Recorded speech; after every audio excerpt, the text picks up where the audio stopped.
Good morning, everyone, and welcome to the Her Empowered Divorce Live Show. I'm Beverly Price, your host, divorce and empowerment coach with over 30 years' experience helping you navigate divorce. I'm excited to be with you today, as always, but every episode is special. Are you reeling from the middle of divorce, feeling the pain of the process, overwhelmed with the complexity, or walking through massive conflict? Through this show, you'll gain valuable insights on all aspects of divorce, from technical and financial to the emotional and legal. With expert guests, actionable tips, and inspiring conversations, we'll explore how to master your divorce and emerge stronger on the other side. So without further ado, let's get started. As I said, I'm so excited to be here today because I have a special guest. Her name is Paulette Rigo. Paulette is with the Better Divorce Academy. She's an amazing divorce coach specializing in high conflict divorce. Hi, Paulette. I'm so excited to have you here today. Thank you, Beverly. It's an honor. I'm glad that we finally got this on our calendar so that we can help people. I appreciate the invitation. Absolutely. Paulette's going to talk with me today about high conflict divorce and how to manage the stress. Paulette, can you tell the audience a little bit more about yourself, what you do, and kind of how you came to do what you do? Sure. Beverly, I had zero interest in doing this work. I grew up in a ballet studio. I know Oh, that's right. My mother was a ballerina, so went to college for journalism, communication, worked in TV, radio, media, and was a birth doula, lactation consultant, oh my. I've had lots of careers in my life, but I got married really young, met him when I was 17. I got married at 22, turning 23, and realized soon into the marriage, I didn't marry a man, I married a family, as many people do. And there's nothing wrong with that. It was just more than I was expecting. It was a different experience. And being so young, and gonna use the word naive, right? I didn't know what I was getting myself involved in. And Exactly. finally, well, we don't, how long is this conversation? We don't have that long, but over the 21 years of marriage, I did finally realize that the marriage just wasn't working. And I realized when I filed for divorce 21 years later that I wasn't divorcing a man, I was divorcing a family. So it was Wow. a very long process. A few statistics for everyone. We may not know, but divorce is a $50 billion industry. So be careful. You really need to dot your I's and cross your T's before you dig in. Absolutely. And 50% of first, 60% of second, and 70% of third marriage. Statistically, don't get upset, everyone, but it does statistically end in divorce. Right. And 70% of divorce is initiated or filed by women. I did not know that, and I was one of them, right? So I was feeling Me too. person here. I always thought that it was the wife, that the husband left, and there was just all this feeling of guilt and shame of me wanting to end the marriage, right? So, but there's a bit of good news. 97% of divorce cases do not go to trial. And 3% that do go to trial, only 1% of that 3% goes to appeals court. And unfortunately, that's me. I endured an 8.5-year fully litigated divorce case Oh my goodness. that included a 12-day trial. And the 12-day trial took place over 9 months. And then after all that, and there was a lot of preparation to even get to that point, there was a 4-year Supreme Appellant Court process in our state. So because my case was so rare, remember only 1% of cases go to appeals court of the 3% that even go to trial. So my case became rather well known. Let's just say it was the talk of the town. And hundreds of people started to reach out to me during this decade-ish period of time. And the conversation would start with, hey, I heard about your case. I read about your case. You seem to be doing okay. How are you surviving? How are you getting through this? But it would always end up with can you help me? Mhm. And at first I would say, sure. And I would listen and pour a lot of coffee, make a little bit, pour wine, no, make coffee and pour wine, not at the same time. And listen and listen. Well, after hearing the stories, it sounded like I probably should have, but I took copious notes, no details, but I started to look for patterns of what was happening and all the mistakes I had made or was making, because of course this was a long decade-ish time. And I noticed, wow, there's so many patterns here of Mhm. mistakes, and I've got to do something about it. So I fast forwarded, did a tremendous amount of education, training, certification, mentoring, internships, and decided to be part of the solution and not part of the problem. I founded Better Divorce Academy and authored #1 best-selling book, Better Divorce Blueprint, and host the Better Divorce podcast myself. Which is an excellent book, by the way. Thank you. Thank you. It's a it's over there, 307-page book and 197-page workbook. So every time I ask a question in the book, you have a place to work through it in the workbook. That really set a precedent for me saying, I need to be putting myself out there. I didn't go through that personal journey of, pardon my French, hell, so that I couldn't help others. So that Mhm. started it. I'm a private mediator and a certified divorce coach, and also the director of coaching and case management for a company called Divorce Right. So that's a little bit about my why and my how, but it wasn't something I sought.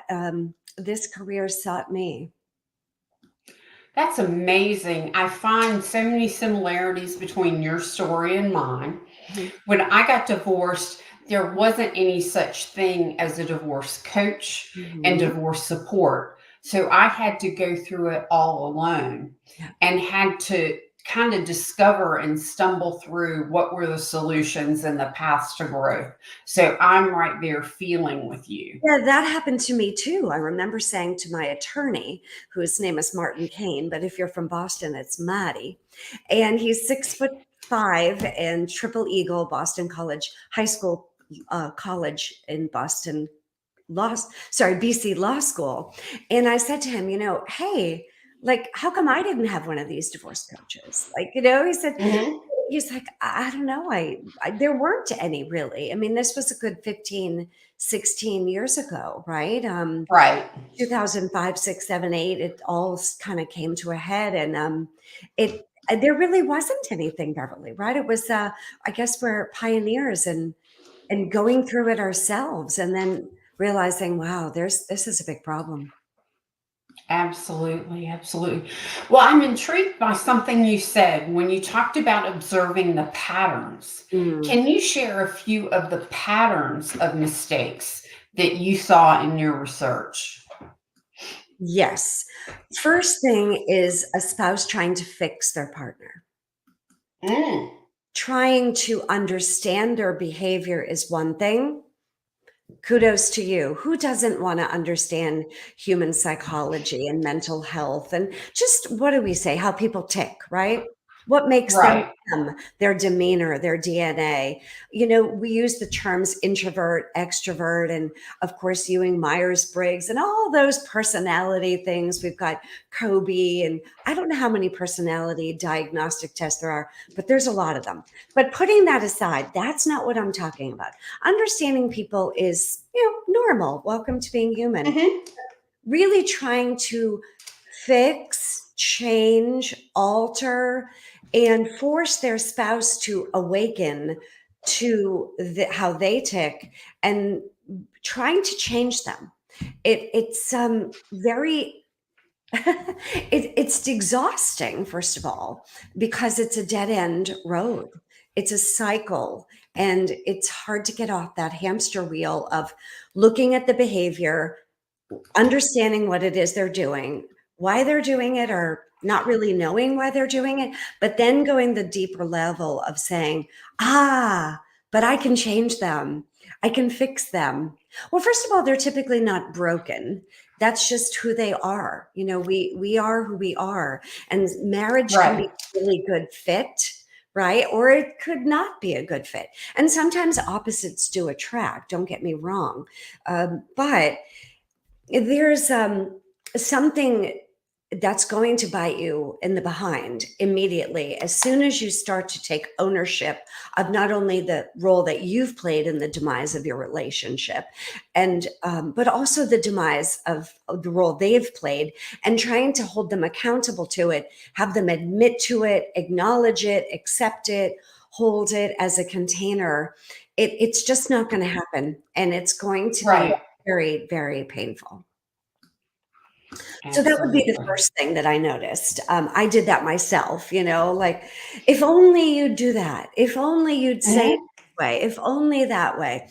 And he would just resent it. Like, you know, I don't know what you're talking about. And that's really, you know, going into a little bit of the next thing I started to notice, where there was such a bond. It was almost, you know, shall we use the psychology terms of codependent or trauma bonded? But there Mhm. was, Yes. and I'm not a psychologist, please, everyone.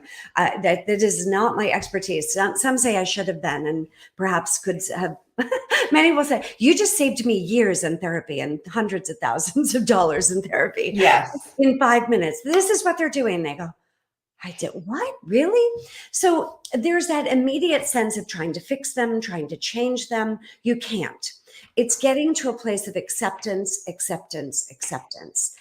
Mhm. Once there was this trying to fix and then acknowledging the role they played, it began to awaken to a pattern of understanding what I call the 3 E's.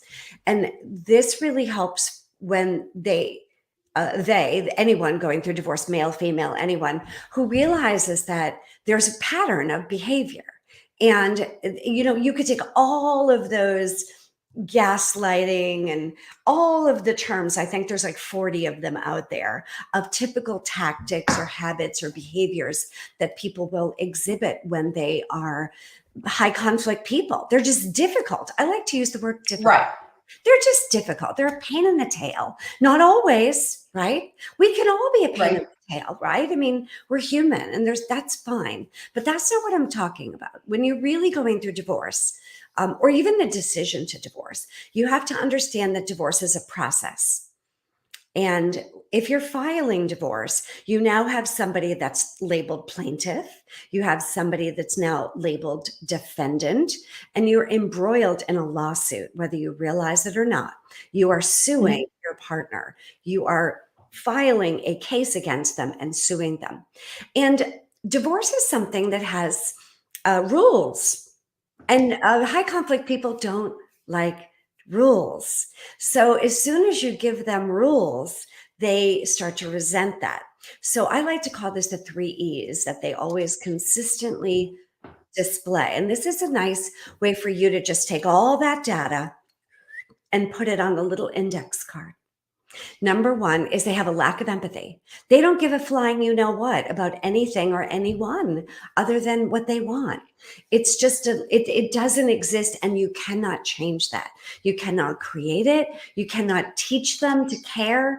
They just don't. And they might pretend that they do, but when it comes down to it inside, they just don't care. They don't cry at cotton commercials.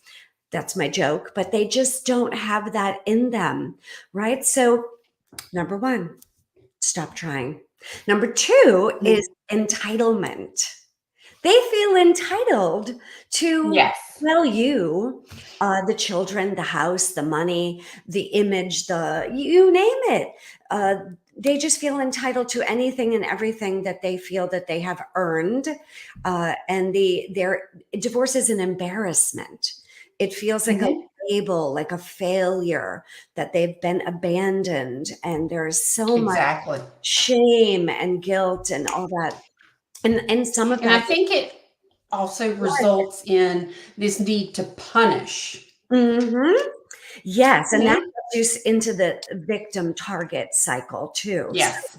So that's that feeling of entitlement, right? I'm entitled to this you're not, or I'm entitled to this, you're entitled to that. And therefore, if you think that you're not entitled to what I think you're entitled to, I'm going to make you pay for it.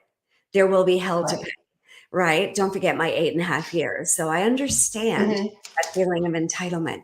And number 3, exploitation. They just use the system, attorneys, therapists, Yes. Guardian Enlightens, financial advisors, discovery. They don't like discovery. There's nothing to discover. What do you mean discovery? Interrogatories? I'm not completing that list of questions. All of that formal process is just something that they just, they're going to exploit the system. So you just have that 3 E's in your head and you go, lack of empathy. Yep, that's what they're doing. Okay, exploitation. That's what they're doing. Oh, entitlement. That's what they're doing. It's very helpful if you can simplify. One of the best things that you can do to manage stress in any high conflict situation, including divorce, is to be able to simplify things and to take a massive array of stress, information, emotions, people, situations, and try to shrink them or minimize them into manageable baby steps of bite-sized tasks or goals. Like when you go to feed a baby and you've got the jar of baby food and you've got, you can't just pour the whole jar down there. You have to give it to them. And you remember the spoons, everybody? No, you look at that spoon and you go, are you kidding me? That's so tiny, right? And of course, 90% of it doesn't even stay in their mouth. You have to keep spoon feeding it. And it's the same way. And if you give them too much, what happens? It all comes back up. So just little tiny, tiny steps. There's good things in knowing that your spouse is high conflict. Excuse me. Interesting. Is that tell? They're predictable. If you think about it, human behavior is typically unpredictable. People are people. There's cycles and circadian clocks and the weather and moods and all of those things. And overall, people can be unpredictable. But the behavior of high conflict people is exceedingly predictable. They get into a typical cycle, right, of idealize and devaluing, discarding you, and then sucking you back in. I like to call that the chocolate Easter egg bunny dilemma, where you have the hollow bunny and you have the solid bunny. And the solid bunny is you, and the hollow bunny is your spouse that is just empty. And you are always trying to please them and make them happy and fill them up and fill them up and fill them up. And they look the same on the outside, right? If you go to the store at Easter time to buy an Easter egg bunny and you see them in their pretty little foil and you don't know whether they're hollow or solid until you see the price. And then you go, that's why that one's $2 and that one's $20, right? We've got the hollow bunny. And it's a great analogy for just reminding yourself, I have to keep filling them up. And when you stop for whatever reason, and it normally can be when children come into the play, into the family, there's so many other things to do.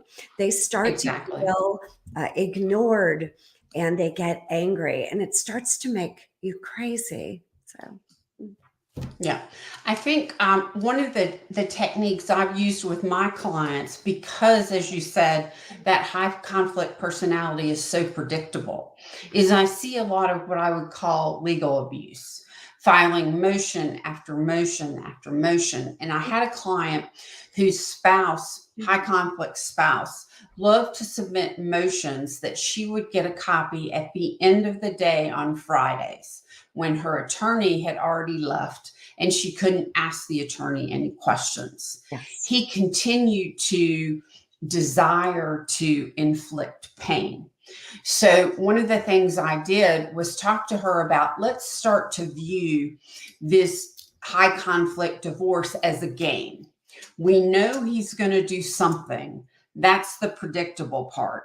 So let's start to guess, what day he's going to do it, and what it's going to be. Mhm. And let's keep a little hashtag score if we guess right or if we guess wrong. And Mm. it turns something that can be difficult into a little bit lighter, and a little bit of feeling that it's more about the high conflict personality than it is to you. Because I always say that they're not doing it to you, they're doing it for themselves. Yes, yes, and yes, right. That was, you just described my life. Legal abuse was my life. And my husband's counsel, there were three attorneys that he went through. And it wasn't the first attorney so much. That was the normal litigated process through the majority of the trial. But then that attorney was relieved, and a new one came on who was in many ways a retired attorney who was hired to file motions just to keep the case Mhm. going, right? Superfluous, Yes. 40 to 60 page motions with footnotes.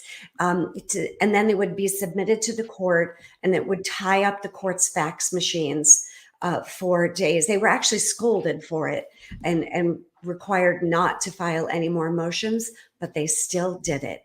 And the reason, it's just that going back to entitlement. It's Yes. there's many different tactics that legal eagles use to keep a case going. And why do they do that? Well, to intimidate you, to try to have you throw in Right. the towel so that you'll run out of money, you'll give up, and you'll understand that they're the boss. And it many times works if you don't have Right. confidence, resiliency, or support in order to understand. Depending on your case, there are many times that settling, mediating, negotiating, coming to alternative dispute resolution is key. But there's sometimes when it's just not worth it. You have to weigh that expertise. And that's some of the work I do, because I'm a rare bird because I've understood trials. So I coach clients through trials and appeals, as well as just the normal, I hate to say normal, litigated process of court. And I'm having them really break down all of the aspects of the case that they so desperately really need to just understand as a spreadsheet: legal custody, physical custody, child support, division of marital assets and debt, spousal support, just the facts, Jack, as we say. And let's deal with the Mhm. emotions over here. And that way we can keep the case more about a business transaction and less of an emotional pile of week-old oatmeal with a dozen eggs thrown in that can get real messy and sticky and just very painful. Yeah, absolutely. We're going to take a quick break and have a word with our sponsor, and we'll be right back. With divorce decisions impacting our emotions, our financials, and our children for the rest of our lives, divorce is not a time to go it alone. I'm the divorce and empowerment coach, Beverly Price, who guides you on your journey before, during, and after divorce to prepare fully for what is to come, understand, prepare for, and navigate the process. I help you come to terms with your emotions, learn how to communicate for successful results, and avoid costly mistakes. Schedule a free consultation with me at herempowereddivorce.com, and let's journey to the other side of divorce together. And now we're back to the show with Paulette Rigo and managing stress during high conflict divorce. Paulette, I see a lot of stress, I see anxiety, and I see depression Mm. in my clients that are dealing with high conflict divorce. What other suggestions do you have for them to cope through what can be, as you said, a very long, a very arduous process? It is important to understand that in most divorce cases, it's going to be a long journey. Divorce is Mhm. not, what do we say? a 5K. It's a marathon, right? It's a Mhm. process. And even in amicable or more amicable divorces, it's going to take time. So you have to build up resiliency and strength. And that starts at the very beginning. If you're thinking that divorce may be on the horizon, and you're initiating it, because if you're not the one initiating, you could not be aware that this is coming, and that would be a little bit of a different conversation. But the first thing Right. you have to do is get a full health analysis. Go and get a physical and find out your blood work, get your eyes examined, make sure you have a full analysis and physical so that you've got a baseline. If you don't do Mhm. that, it's going to be hard for you to know where your starting point was with your health as you go through it. Because Mhm. sometimes, and most often, I see symptoms rear their head: headaches, insomnia, you know, um, gastrointestinal issues, Right. inflammation. I'm not diagnosing everyone, but just you get the idea. There are I also see a lot of pulled muscles there's in nothing I that too. haven't seen. I mean, I personally came down with, Right. excuse me, I came down with tinnitus, Oh ringing yeah. ears, In the and ears. TMJ, and I had a root Mhm. canal, and nodules on my vocal cords, which sometimes rear their head because I was a dance teacher, so I was I was screaming 5, 6, 7, 8 a lot for 20 years. So, but that came from me not speaking. And I was always Mhm. keep quiet, not ask questions, and Right. it manifested in a physical way. If you do not have a baseline of where you are before you start the stress journey, and not to say that there won't be some stress internally when you start to feel that this is happening, but it will not be the same level of as you're going through it. You won't have a baseline, and you're not going to be able to understand or measure how you're doing. So that's the first thing that I recommend. It's very important that you understand your cholesterol, your blood pressure, just all of those things, Mhm. hormone levels, so that you're able to manage, you know what? Hey, this is not fun, but I'm doing okay. Or wow, I can see how it's starting to manifest, right? So that's what I recommend first, everything. Next would be to find some method or activity for you to vent or have an out Right. external way of managing stress. Walking, running, yoga, Pilates, something physical, whether you're going for a walk around the neighborhood with a few friends or you're going to go start, flipping tires at cross training, whatever you're going to do. You need to find an actual physical activity that keeps you moving in a direction where you don't keep all of that stress manifested inside your body. You've got to sweat, you've got to bend, you've got to move your spine, you've got to learn to breathe, you've got to really understand um, watching your thoughts and not jumping into them, learning to manage stress physically. And I'm not a physical personal trainer. I am an ERYT 500. So for me, it was yoga, Pilates. I was a ballerina. So anyway, for me was just to get out there and find some method of an external coping mechanism to get all of that frustration and fear and anger out non-verbally so that I could feel comfortable in my body. You can divorce someone else, but you can't divorce yourself.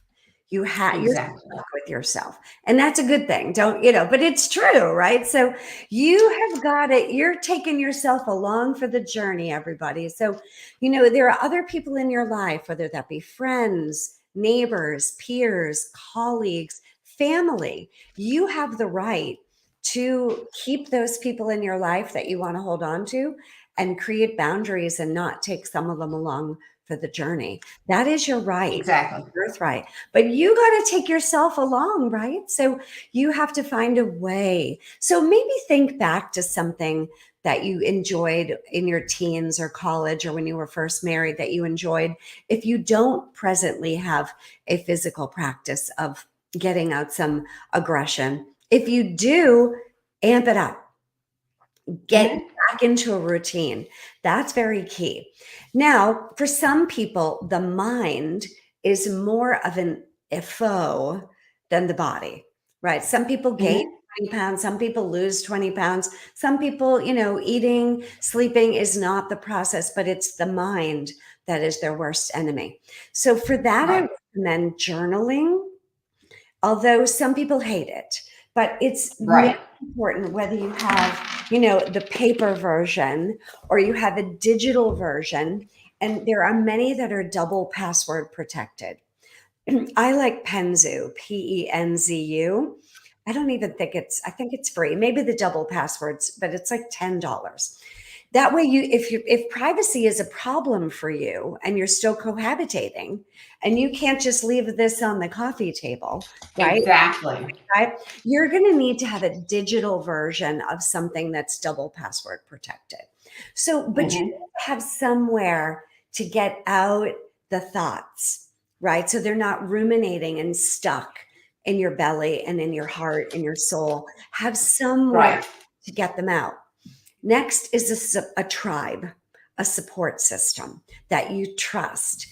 Now that's tricky, Beverly, because many times, a well-planned divorce strategy has gone off the rails because someone has confided in the wrong person.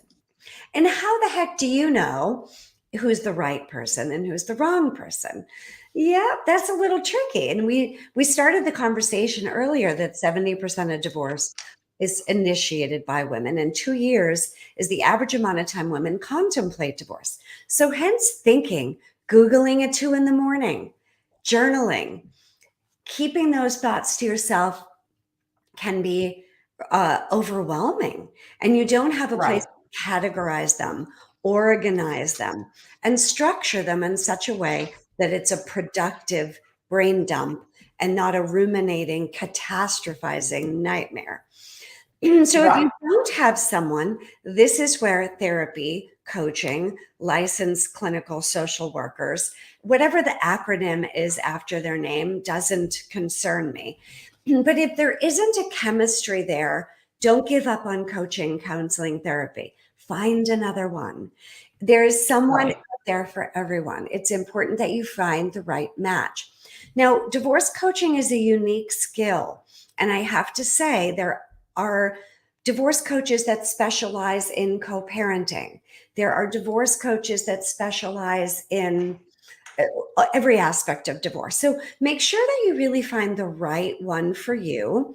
I suggest you should interview divorce attorneys, call them family law matrimonial experts.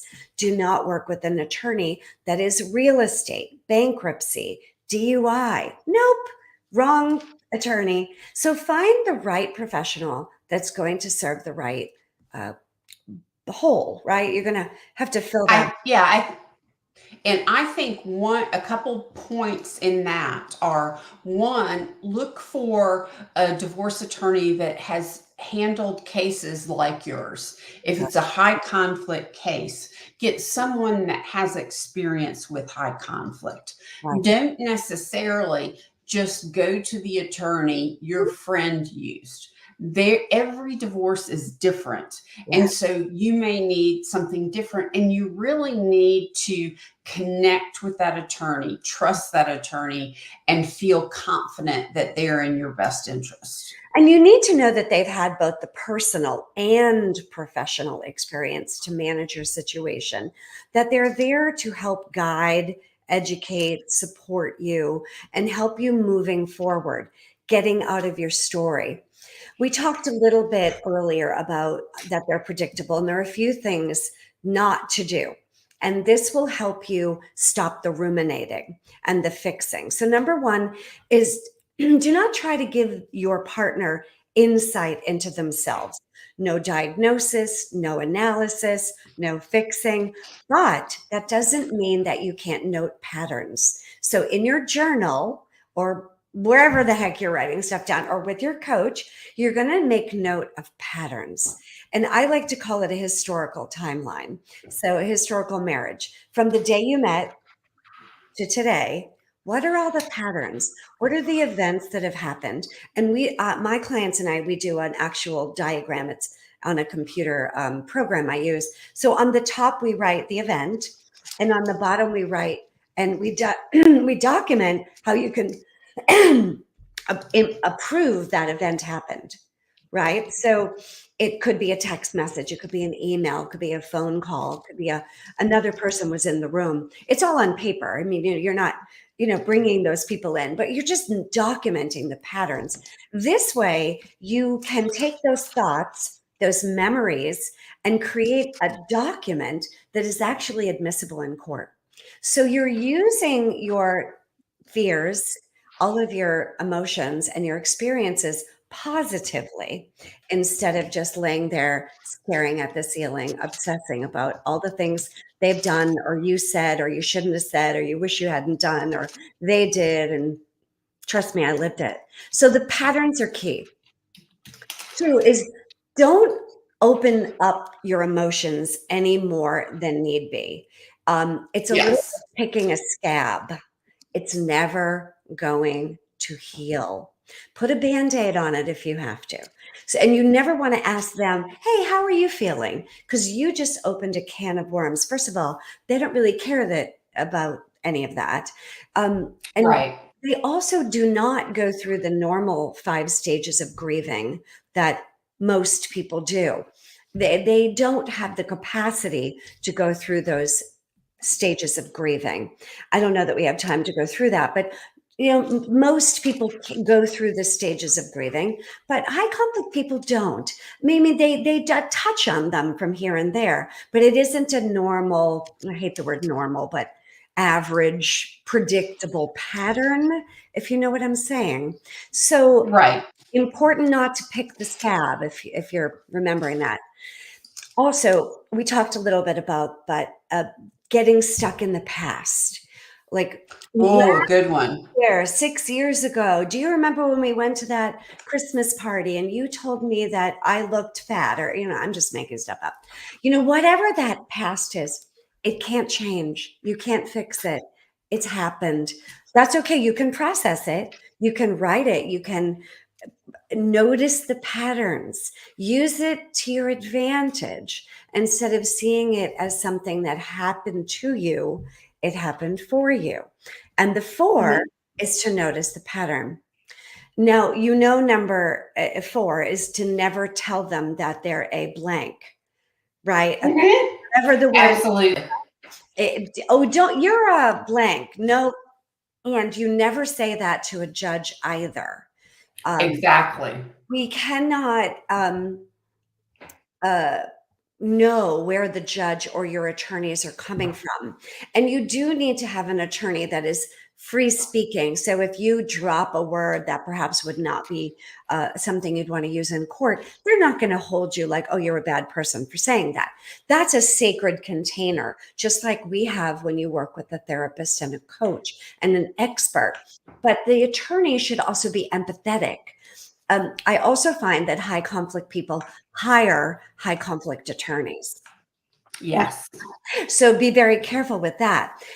You have to match your attorney to their attorney. So if your spouse has already filed and you know that attorney and their demeanor, there's a science to picking the right attorney to negate that. It's a little tricky, but you do have to understand keeping your anger to yourself, understanding the blame game and the triggers that they use. You're going to be the target. You just have to accept that and don't say, you're using me as, the target, right? We don't want them to know or be aware that you're smarter than the average bear. I'm going back to my Yogi Bear days of showing my age, but you have to not fall for the banana in the tailpipe from a very famous Eddie Murphy movie called Beverly Hills Cop. Don't fall for the smoke and the mirrors. You have Absolutely. than all of the, I'm going to call it BS that they play. Be above it. You have to be the calm in the storm. Paulette, this has been so enlightening. We're coming to the end of our time. I feel like I could talk to you for hours on this. You're so knowledgeable.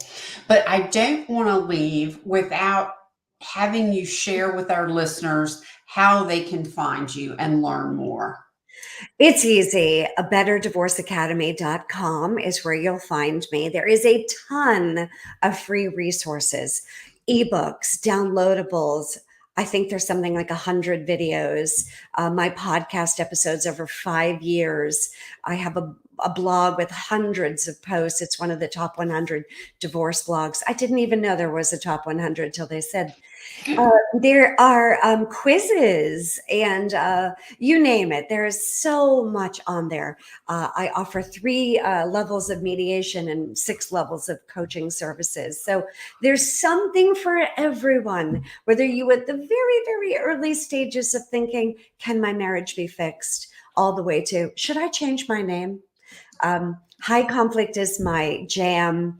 I get it. Don't forget my 8.5 years. If you're in trial, or dare I say the A word, appeals court, you're going to need me. Absolutely.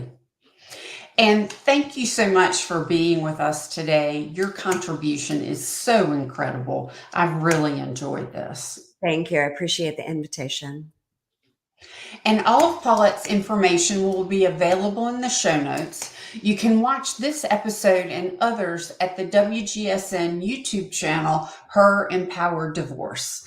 Please like, share, and subscribe so we can reach out and help as many people as possible.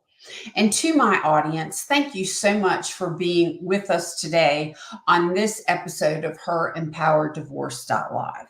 As a way of saying thank you, I have created a free gift for you. It's my comprehensive divorce checklist to prepare you fully for divorce. And you can find it at Her Empowered Divorce/divorce checklist. And for additional support, you can join my Facebook group at Her Empowered Divorce Tribe. You can join me next Thursday at 9 a.m. Eastern Time, where I'll be diving deeper into what other expert professionals can share to help you on your separation and divorce journey. Until next time, take care and stay empowered.